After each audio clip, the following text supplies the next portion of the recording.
जय हिंद। इस वीडियो में हम समझेंगे भारत की जांच एजेंसियों के बारे में। ठीक है, भारत में कितनी जांच एजेंसियां हैं इन सब के बारे में हम इस वीडियो में समझेंगे अच्छी तरीके से। चलिए शुरू करते हैं आईबी से। ठीक है, आईबी इंटेलिजेंस ब्यूरो, जिसे आईबी क्या बोलते हैं, इंटेलिजेंस ब्यूरो। इसकी स्थापना ब्रिटिश शासन में हुई थी। कब हुई थी? 1887 में हुई थी। जब ब्रिटिश का शासन था तब ये दोनों तरह से काम करती थी। दोनों तरह से मतलब आंतरिक और बाहरी, यानी कि अंदर भी और देश के बाहर भी। ठीक है, अब वर्तमान समय में सिर्फ एक देश के भीतर ही काम करती है। ठीक है, वर्तमान समय में क्या करती है? आईबी देश के भीतर ही जांच करती है। ये किसके अधीन होती है? यह गृह मंत्रालय के अधीन होती है। ठीक है, इसका मुख्यालय कहाँ पे है? नई दिल्ली में है। किसका मुख्यालय? आईबी का। ठीक है, आईबी के जो रोजगार है उसको देख लेते हैं। आईबी के रोजगार कौन है? सैन्य कर्मियों का है, आईपीएस है, आईआरएस के, और जो उम्मीदवार होते हैं वो भी इसमें शामिल हैं। ठीक है, अब देखते हैं सीबीआई।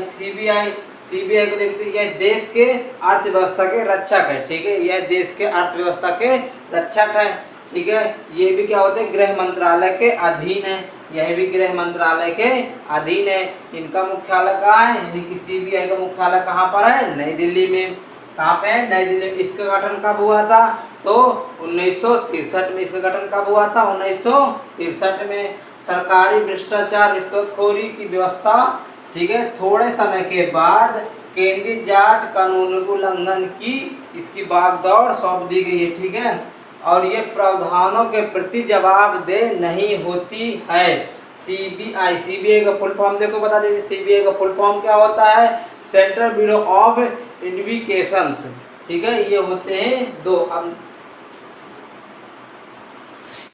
देखिए नेक्स्ट देखते हैं NIA, नेशनल इन्वेस्टिगेशन एजेंसी। ठीक है, और इसकी स्थापना कब हुई थी? 2008 में हुई थी। कब हुई थी? 2008 में हुई थी। यह गृह मंत्रालय के MHA के दायरे में, यानी कि यह भी गृह मंत्रालय के अधीन काम करती है। ठीक है, राज्य सरकार से इसको परमिट लेने की आवश्यकता नहीं होती है। क्या नहीं होती है? राज्य सरकार से इसको परमिट लेने की, परमिशन लेने की जरूरत नहीं होती है। ये कि आतंकवाद के लिए जिम्मेदार होती है। ये एजेंसी जो होती है तो आतंकवाद के लिए जिम्मेदार होती है। ठीक है, क्या होती है? जिम्मेदार होती है। किसके लिए जिम्मेदार होती है? आतंकवाद के लिए। ठीक है, जो आतंक फैलाते हैं, आतंकवाद की जिम्मेदार कौन होती है? NIA। ठीक है, आतंकवाद के सभी मामलों की जांच यह करती है। क्या करती है? आतंकवाद के सभी मामलों की जांच यह करती है। विदेश में रहने वाले जो कर्मचारी होते हैं उनकी भी जांच यह करती है। कौन करती है? NIA।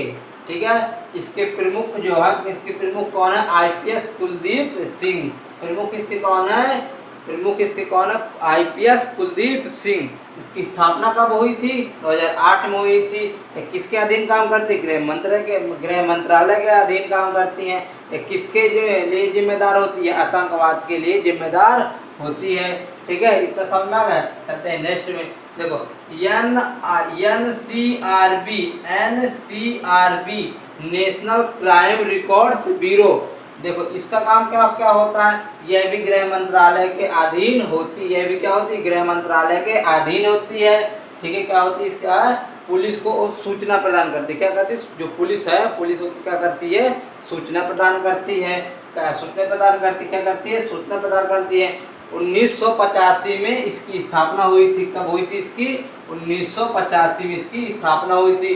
पुलिस कंप्यूटर निदेशालय DCPC के सेंट्रल प्रिंट ब्यूरो के सम्मेलन द्वारा की गई थी, जो अपराधी शाखा डेटा CBI के तहत में ये भी आती है। जैसे जो CBI की जो सेंट्रल ब्यूरो था उसी के अधीन इसकी स्थापना हुई थी। 1977 और स्टाफ फोर्स है। ठीक है, अब चलते हैं दूसरा देखते हैं।